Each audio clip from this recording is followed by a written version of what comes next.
Bienvenidos al informativo de Magnificat.tv, dedicado a ofrecer noticias de la Iglesia.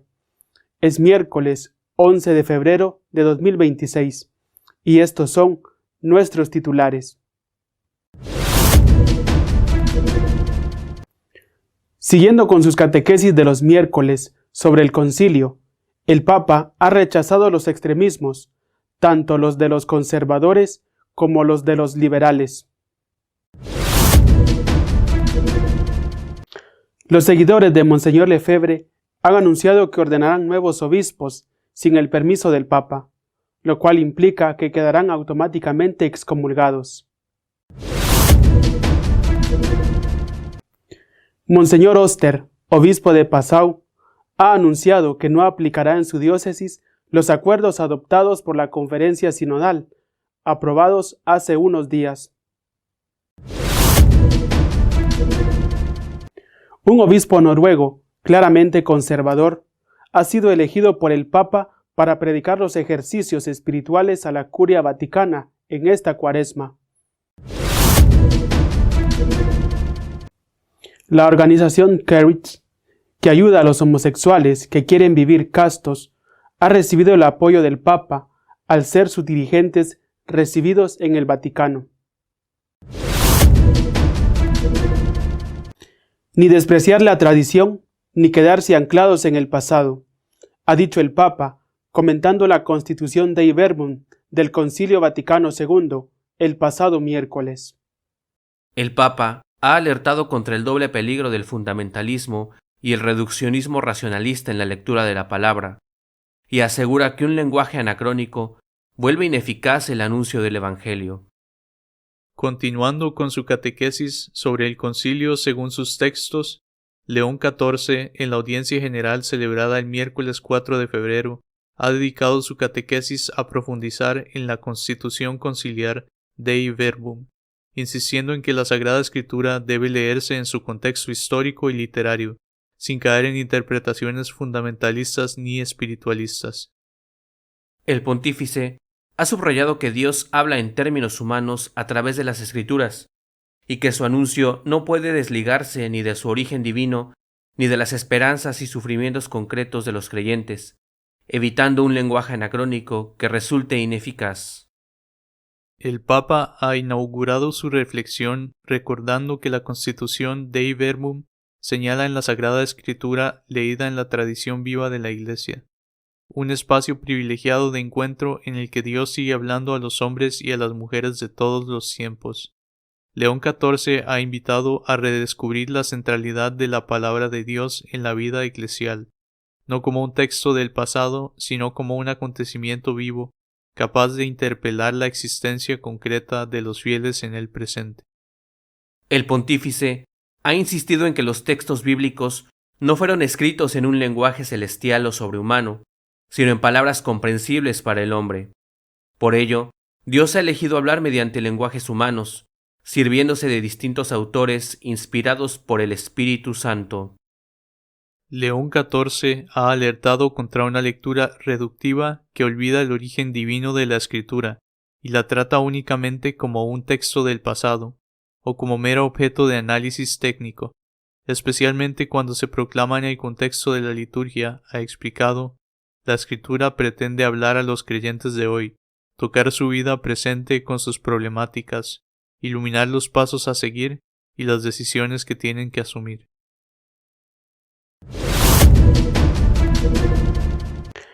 La Fraternidad Sacerdotal San Pío X ha anunciado que ordenará más obispos sin permiso del Papa. Sobre los ordenantes y los ordenados recaerá la excomunión. El padre David Pagliarini, superior general de la Fraternidad Sacerdotal San Pío X, ha anunciado su decisión de encomendar a los obispos de la sociedad la consagración de nuevos prelados el próximo 1 de julio, sin contar con el permiso del Papa. La medida supondrá la excomunión a los participantes y tendrá muchísimo impacto en el tradicionalismo. La decisión se ha tomado tras recibir una carta de la Santa Sede, que según la fraternidad no responde absolutamente en nada a sus demandas, y después de obtener el respaldo unánime del Consejo de la Sociedad. El padre Pagliarini había solicitado en agosto pasado una audiencia con el Santo Padre para exponerle de manera filial la situación actual de la fraternidad.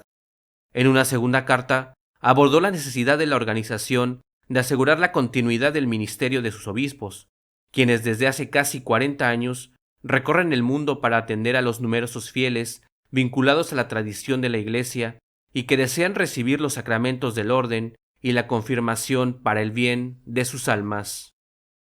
Tras haber madurado largamente su reflexión en la oración y recibir en los últimos días la mencionada Carta Vaticana, el Superior General ha llegado a la convicción de que el estado objetivo de grave necesidad en el que se encuentran las almas exige tal decisión, según reza el comunicado oficial difundido por la Fraternidad. La decisión última aún no se ha adoptado, pues después del anuncio hecho por el padre Pagliarini, tanto la Fraternidad como el Vaticano han anunciado que se reunirán este jueves 12 de febrero para intentar llegar a un acuerdo. En la reunión participarán únicamente el padre Pagliarini y el cardenal Fernández, prefecto del Dicasterio para la Doctrina de la Fe.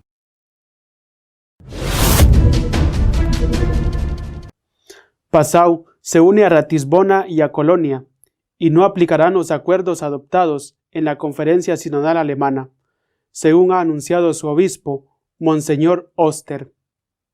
Monseñor Oster, obispo de Passau, se enfrenta al proceso rupturista alemán tras su conclusión en Stuttgart y denuncia el distanciamiento creciente respecto al Vaticano.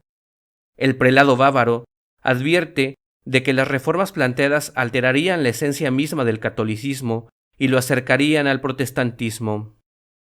El obispo de Passau, Stefan Oster, ha lanzado duras críticas tras la conclusión de la sexta y última asamblea plenaria del Camino Sinodal Alemán, celebrada este fin de semana en Stuttgart. En una entrevista recogida en la página web de su diócesis, Oster advirtió que si se aplicaran todas las reformas exigidas por el Camino Sinodal, sería fundamentalmente el camino hacia otro tipo de iglesia. El prelado ha denunciado que el Camino Sinodal aborda reformas que afectan el núcleo mismo de la Iglesia, concretamente a lo que en teología se denomina la constitución sacramental de la Iglesia. Oster recordó el texto fundacional sobre una nueva ética sexual que fue rechazado en votación hace años, cuando no obtuvo la mayoría necesaria entre los obispos. Aunque él mismo reconoce que la doctrina de la Iglesia vigente sobre este tema necesita una mayor profundización y diferenciación, considera que aquel borrador iba mucho más lejos de lo aceptable. Este episodio ilustra, según el obispo, una de las principales tensiones del proceso, la divergencia entre las aspiraciones reformistas de amplios sectores del camino sinodal y los límites doctrinales marcados por la tradición católica y la Santa Sede. Preguntado explícitamente sobre si los obispos alemanes han escuchado suficientemente las advertencias del Vaticano, Oster respondió con un tajante no. A su juicio, las polarizaciones dentro de la Conferencia Episcopal y también entre la Iglesia en Alemania y la Iglesia Universal se han intensificado a causa del camino sinodal. El obispo confirmó que ya se ha decidido la creación de una conferencia sinodal a nivel federal, un nuevo organismo que reunirá 72 personas y que deberá ser ratificado por la Conferencia Episcopal y posteriormente por Roma. Oster considera probable que este nuevo órgano llegue a establecerse, institucionalizando así la sinodalidad de manera permanente en Alemania. El obispo de Trondheim, abiertamente conservador, ha sido elegido por el Papa para predicar los ejercicios espirituales de Cuaresma a la Curia Vaticana. Monseñor Wagner, obispo de Trondheim en Noruega y perteneciente a los trapenses, ha sido elegido por el Papa como predicador de los ejercicios espirituales a la Curia Vaticana. Además, León XIV ha decidido que esas predicaciones no se hagan bajo los mosaicos del ex jesuita Rupnik, acusado de abusos sexuales, sino en la Capilla Paulina del Vaticano.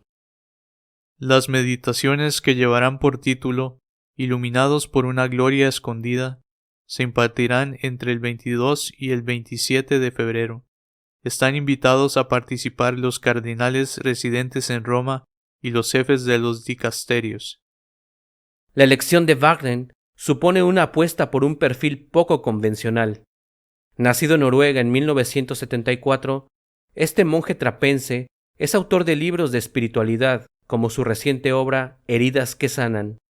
Su trayectoria personal, marcada por una conversión desde el ateísmo agnóstico, su formación en las Islas Británicas y su capacidad para conectar la tradición espiritual con los retos contemporáneos, le confieren una profundidad que ha cautivado a miles de lectores. El programa diseñado por Varden propone un recorrido intenso de reflexión que tendrá como hilo conductor la figura de San Bernardo de Claraval, analizado desde su faceta idealista y realista. Los ejes principales girarán en torno a la libertad, cómo llegar a ser libres, la verdad, el esplendor que emana de ella, y la esperanza, el desafío de comunicarla en el mundo actual.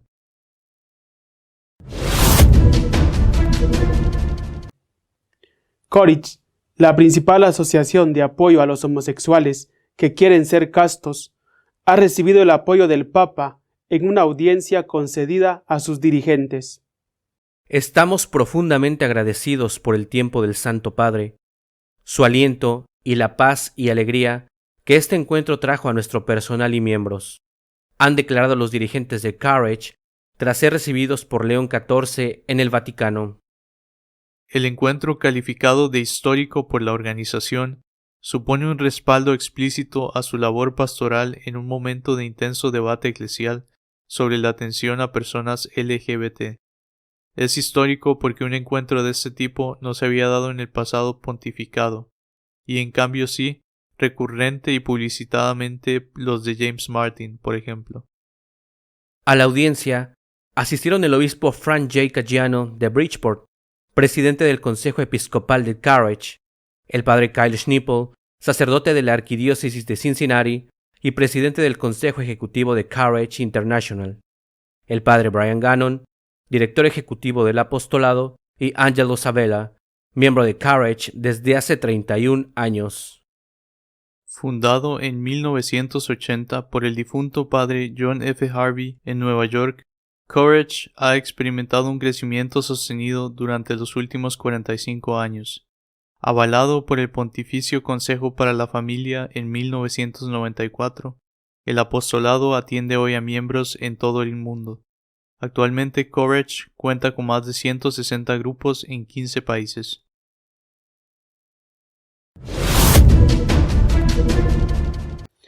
Nuestro editorial está dedicado a comentar la decisión de los seguidores de Monseñor Lefebvre de ordenar nuevos obispos sin permiso del Papa.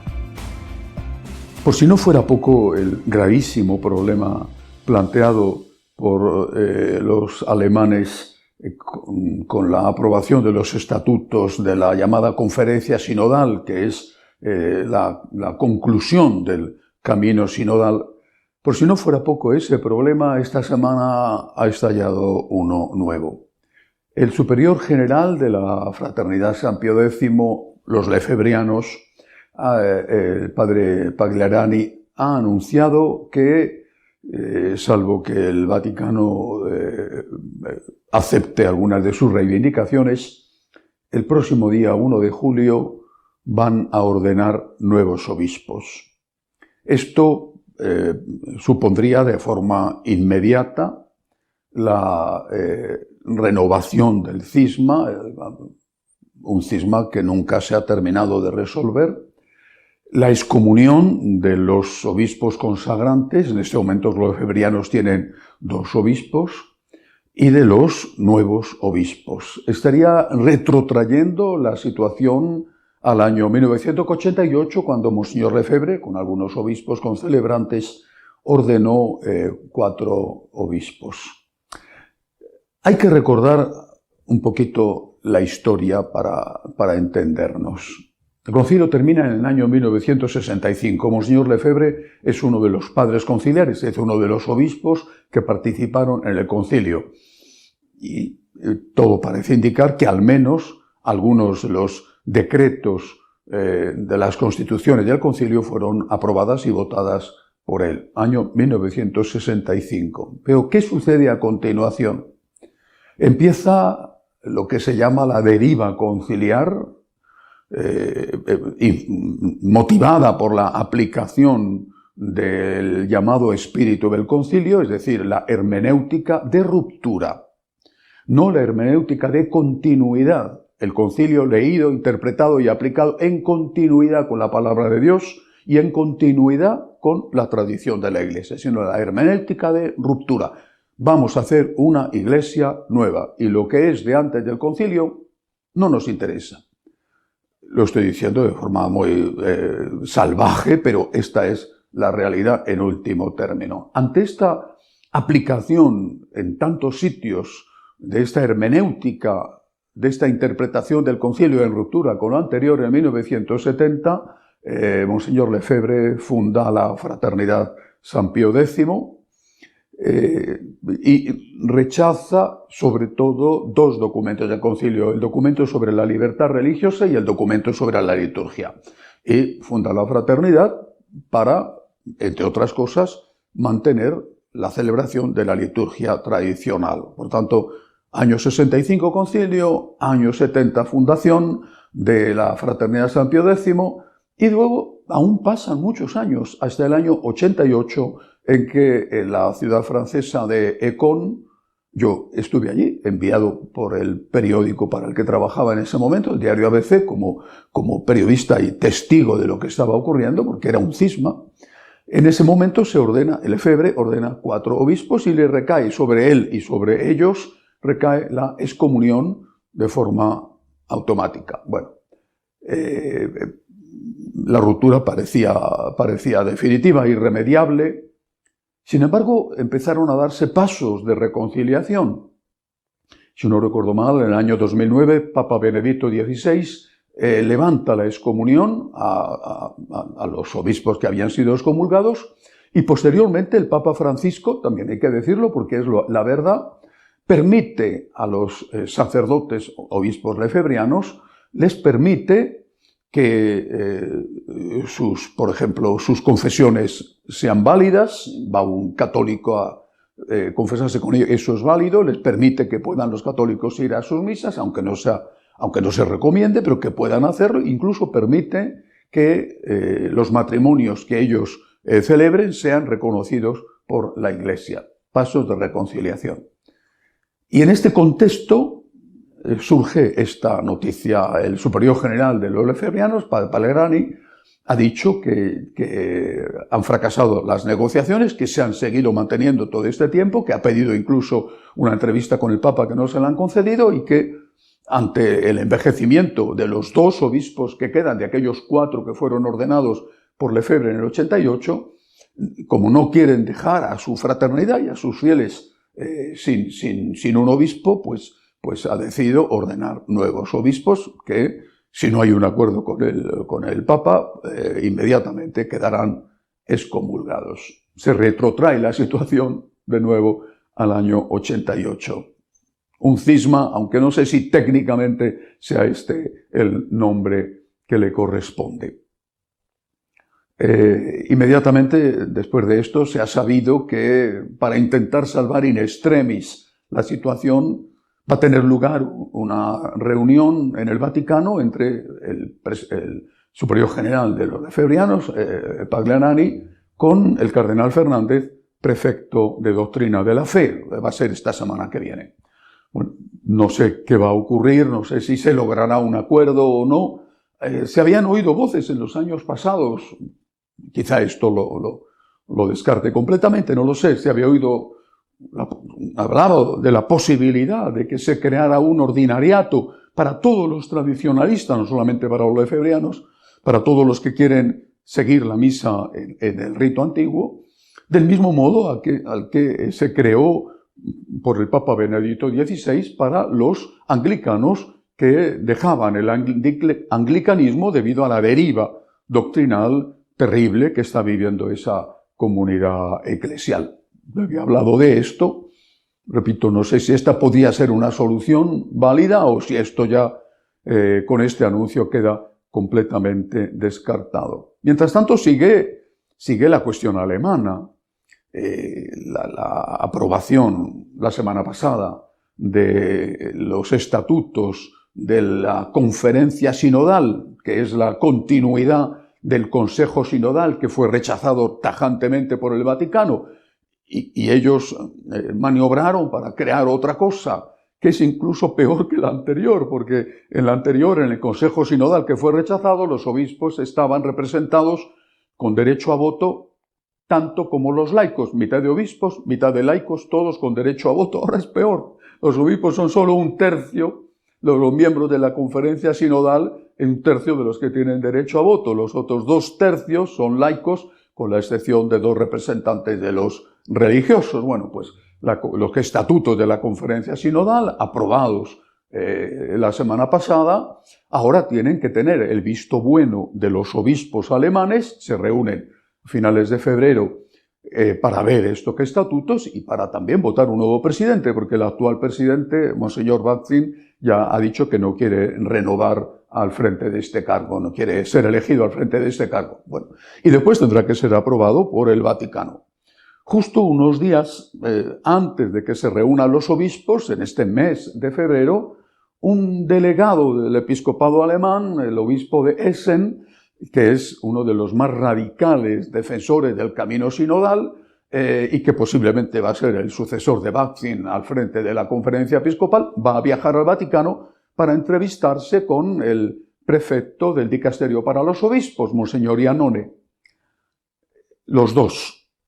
Pero es un diálogo que aparentemente va a ser poco fructífero, entre otras cosas porque Iannone, el actual prefecto de obispos, ha sido, hasta que ha sido nombrado hace muy poco para este cargo, el encargado de la Comisión Pontificia, el presidente de la Comisión Pontificia para la interpretación de los textos legislativos. Y en función de ese cargo, preparó un demoledor informe contra el Consejo Sinodal. Tan importante fue ese informe que los propios alemanes renunciaron al Consejo Sinodal, aunque lo que han creado, conferencia sinodal, es todavía peor. Ahora, que Iannone, que es un experto jurista, que se manifestó públicamente con un escrito que se hizo público contra el resultado final del camino sinodal, bueno, pues va a ser el que reciba a este obispo alemán para ver si se ponen de acuerdo. La situación parece conflictiva. Bueno, vamos a ver qué pasa. Mientras tanto, el obispo de Passau, Monseñor Oster, es uno de los solo cuatro obispos que han estado desde el principio en contra de lo que aprobaba el camino sinodal y que, sin embargo, Oster ha participado en la asamblea de la semana pasada, mientras que 2 no han querido ir, 2 de esos 4 no han querido ir. Boderholzer, el de Ratisbona, y el cardenal Welki de Colonia. Bueno, Oster sí que fue, pero esta semana ha dicho que de ninguna manera él va a aprobar lo que se ha acordado en ese camino sinodal, porque ha dicho eso es el intento de crear otra iglesia. Y ha dicho concretamente esto, es decir, una iglesia que no esté basada en la sacramentalidad, en la importancia de los sacramentos, incluido el sacramento del orden, tal y como la iglesia ha interpretado siempre, con los 3 munus para el sacerdote, el munus de gobierno, el munus de santificación a través de los sacramentos y también el munus de doctrina, de enseñanza.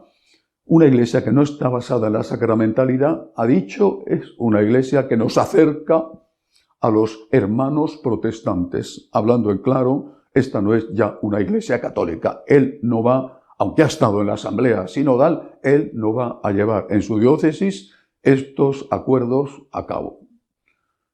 Pues ahí lo tiene difícil Monseñor Iannone para llegar a un acuerdo con los catoprotestantes alemanes, porque dentro de la propia conferencia, aunque sea una pequeña minoría de 4 obispos, hay voces que dicen esto es asimilarnos con los luteranos y están dispuestos a dar la batalla y a no aceptarlo. Bueno, la buena noticia es que esta semana que ha sabido quién va a ser el que predique los ejercicios espirituales ahora de Cuaresma en el Vaticano, y el Papa ha elegido a un obispo noruego, un obispo que es un converso del luteranismo y que es un obispo trapense que se ha caracterizado siempre desde su conversión por la defensa valiente de la doctrina y de la moral de la Iglesia. Es una magnífica noticia porque hacía ya mucho tiempo que no se oía en este tipo de meditaciones una voz tan clara, tan absolutamente, sin ningún tipo de duda, católica como la de este obispo noruego. Además, los ejercicios espirituales no se van a llevar a cabo teniendo como fondo los mosaicos de Rupnik, el ex jesuita acusado de abusos sexuales a mujeres, sino que se van a llevar a cabo en la maravillosa Capilla Paulina del Vaticano. Hay dos cismas en el horizonte, uno que viene ya de lejos y que había intentado paliarse un poco, pero que si no hay un arreglo se va a renovar, y también el cisma posible, yo creo que no llevarán a cabo porque si van al cisma se quedan sin dinero y eso es lo que les preocupa. Bueno, el otro, el de los alemanes. Tenemos que rezar, de verdad. Tenemos que rezar mucho, y sobre todo por el Papa. No es fácil su situación. Él busca la unidad y es un empeño extraordinario, maravilloso. Cuando busca la unidad es porque está reconociendo que la Iglesia está dividida, si no, uno no busca lo que ella tiene. Pero hay que rezar por él, para que no le tiemble la mano a la hora de defender el depósito íntegro de la fe, y para que la búsqueda de la unidad no se consiga sacrificando la verdad. Esa no sería una unidad católica. ¿Por qué? Porque Cristo es la verdad. Sacrificar la verdad es sacrificar a Cristo. Queremos la unidad, pero no a costa de la verdad. Recemos por el Papa. Hasta la semana que viene, si Dios quiere. Seguiremos informándole de lo que sucede en la Iglesia. Puede seguirnos en nuestro canal de Magnificat.tv y Franciscanos de María. Hasta la semana que viene, si Dios quiere.